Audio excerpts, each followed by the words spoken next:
So let's continue with this topic, the society of children. Okay. Friendships during middle childhood take on new importance and provide opportunity for learning social skills, including communication and conflict management. Being accepted by other children is an important source of affirmation and self-esteem, but peer rejection can foreshadow later behavior problems. So it's very important class at this stage, middle childhood.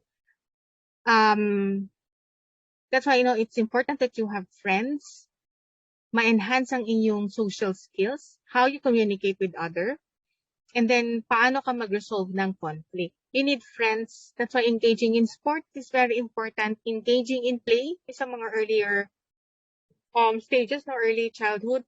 Kalaro mo yung mga kapitbahay mo hanggang kung nandun ka sa lugar, kung nandun ka sa barangay nyo, sasali ka sa liga.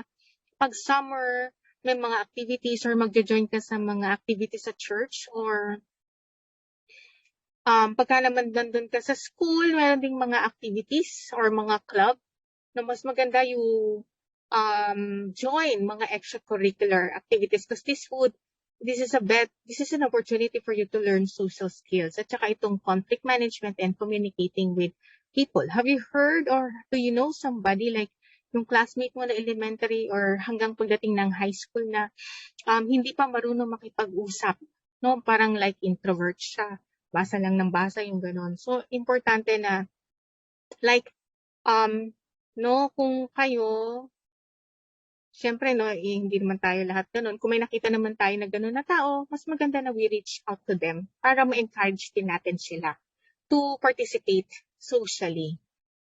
Okay, because being accepted is very important and peer rejection is pangit. Okay, we have this, no, popular pro-social. These are children that tend to do well in school and are cooperative and friendly. Kung sino yung mababait, diba friendly sila, madalas silang lapitan ng mga tao. And then they have popular antisocial, yung mga nambubuli. They act tough, they spread rumors. That's why they're popular. Pwede kinakatakutan, no, nananakot sila. Merong mga withdrawn or rejected. Children are easy target for bullies because they are unlikely to retaliate. And then merong aggressive rejected. Children are ostracized and may be acting out due to insecurity. Siguro pwedeng ito yung mga, kung meron kayong mga kaklase nung elementary school kayo, na nilalayuan siya ng mga tao kasi nag-act out siya na pwedeng aggressive siya, pwedeng nangaaway siya, pero this is due to the insecurity niya. Pwedeng hindi niya kasi ma-express or hindi niya alam kung ano yung tamang socialization na ginagawa. Pwedeng hindi niya alam kung paano maging friendly or cooperative. Children who are not accepted are more likely to experience conflict, lack of confidence, and have trouble adjusting. This is very important. That's why pasalamat kayo kung meron kayo talagang mga more or less pinsan kapatid na hindi nalalayo ang edad ninyo kasi doon kayo pwedeng ma-practice ang inyong socialization and communication skills. Okay, additional categories commonly used in the sociometric system by Cole and Dodge include neglected children who tend to go unnoticed but are not especially liked or disliked by peers. Ayaw sa kanya ay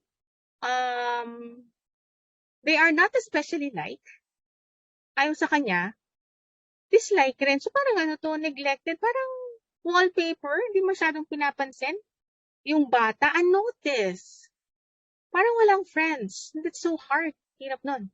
And then we have average children who receive an average number of positive and negative nominations from their peers. Okay, sana to, no? Halimbawa, what is sociometric? Example ng sociometric is, sa klase ninyo, pinasulat ko kayo, punta tayo sa party. And then sa 1/8 sheet of paper, you write 3 names ng classmate mo na gusto mong isama dun sa party, na gusto mong kasama mo. So, may lalabas doon na pwedeng may tao na pinaka-popular siya, na gustong kasama siya ng lahat. Meron din doon lalabas na click, na halimbawa ako si Agnes, pinili ko si Joy pinili ako. Nagpilian kaming dalawa, click kami, friends kami. Meron din doon lalabas, ito yung neglected.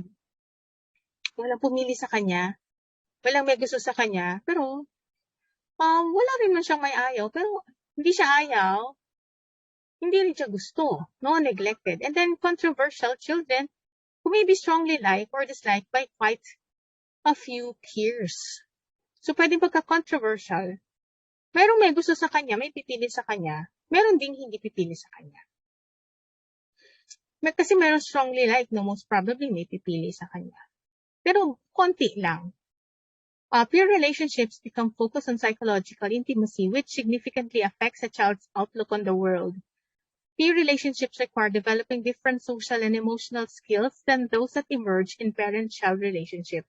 So, napakahirap class. Like, kung halimbawa masyado kang protected as a child, hindi ka pinalalabas ng parents mo, kasama mo lang lagi parents mo, hindi ka makaka-learn ng interpersonal relationship with other people or classmates. So that's why mas maganda we encourage children to really communicate with other children. Kasi mapapractice tong social skills nila. Kasing edad nila, no, may parents masyadong mahigpit. During middle childhood, okay, this is stressors in middle childhood. During middle childhood, children spend less time with parents and more with peers. Kaya lang right now, if it's pandemic, no, everybody's indoor. Walang chance unless ngayon na level 2 ang alert level. Worker identified 5 family functions, providing food, clothing, and shelter, encouraging learning, developing self-esteem, nurturing friendship with peers, and providing harmony and stability. We get this from the family. A good home environment is one in which a child's physical, cognitive, emotional, and social needs are met. Your parents are there for you, nagki-care sa'yo, emotionally, cognitively, socially, physically. Diba? Research suggests 75 to 80% of children and adults who experience divorce suffer no long-term effect. So, kapag may mga bata na yung parents nila nag-divorce, wala namang long-term effect. Siguro baka some negative consequences of divorce are a result of financial hardship rather than divorce, and the degree of conflict prior to divorce plays a role. Yun lang siguro no, kung halimbawa nag-divorce, walang pang sustento dun sa family, tapos may ibang pamilya na yung tatay, dun lang yung pwedeng magkaroon ng problema. Or mas mahirap din kasi if the children would witness parents fighting, parang medyo mas traumatic siya. So kung gano'n na lang lagi, away, siguro hindi ma-resolve ang conflict, no? I mean, mas may effect sa children yung nag-aaway. So kung pwedeng maghiwalay na lang sila. And then kung sabi rito, wala naman siyang no long-term effect, except yun sa financial.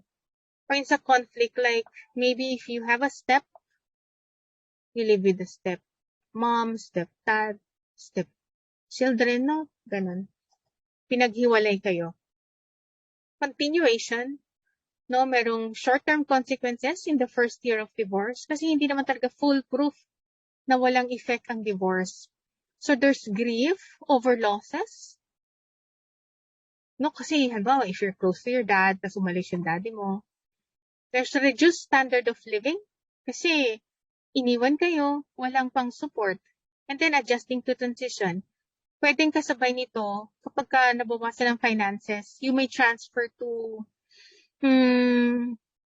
like from private school, no, malilipat ka ng public school or malilipat kayo ng bahay because kung halimbawa yung sa pambayad ng if you're renting, kung hindi kaya yung rent, lilipat kayo sa mas maliit or mas mababang presyo ng renta. And then these are the long-term consequences. After the first year of a divorce, children may experience changes in economic or occupational status.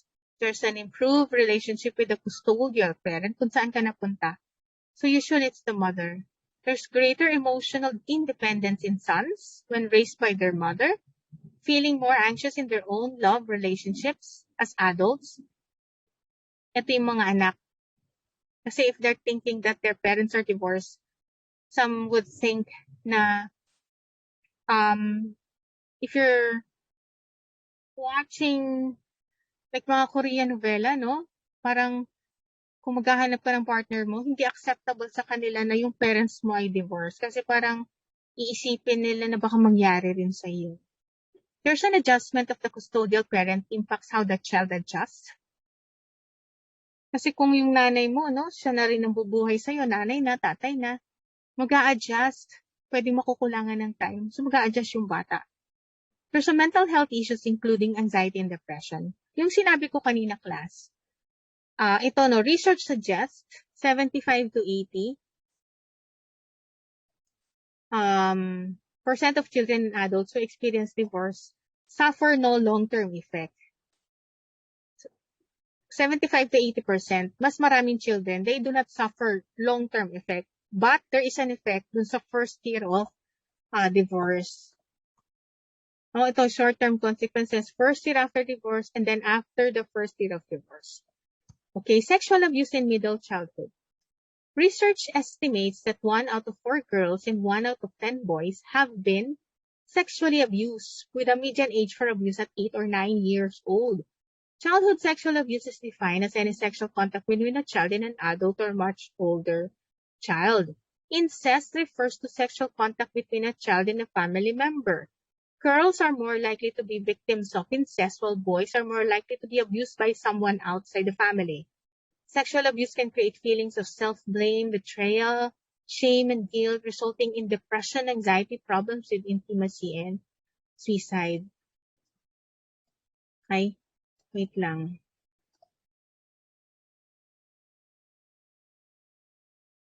Okay. False self-training refers to holding a child to adult standards while denying the child's developmental needs. This topic, classes, is very sensitive. No, sexual abuse in middle childhood. Usually, this is traumatic for a child to experience because sino bang pinagkakatiwalaan niya? Parents niya. Diba? Tapos, may mangyayaring ganito, molestation, sexual abuse, incest, child and a family member.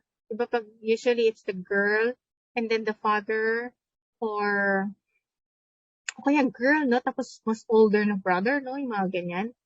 Girls are more likely to be victims of incest. Ang mangyayari, so this is so negative, sexual abuse. Self-blame, betrayal, shame, guilt. Kasi pwedeng sabihin, sisisihin nila yung sarili nila, baka sila yung may kakagawan. And then magigilty sila. Usually kapag nalaman to ng nanay, yung nanay sisisihin, kakampihan pa yung asawa. Tapos sisisihin yung bata, sasabihin, malandi, no, yung mga ganyan. And then some would result to depression, anxiety, problems with intimacy, and suicide. Kapag hindi na masyadong makayanan yung bigat ng kalooban. Kasing hirap dalhin ng mga ganito. And then false self-training, yung standard ng mga adult, ibinababa mo dun sa mga bata na hindi mo kino-consider yung kanyang developmental needs. Pwedeng pinipilit mo na siyang lumaki agad, no? Yung mga ganyan. Sasabihin mo, para matuto ka na, no? Matuto ka na sa mga ginagawa ng mga adult. Hindi, kasi meron tayong mga developmental needs na merong mga dapat na gagawin lang ng mga bata at merong mga roles na dapat matanda ang gumagawa. Okay? So I guess that ends the video for this topic.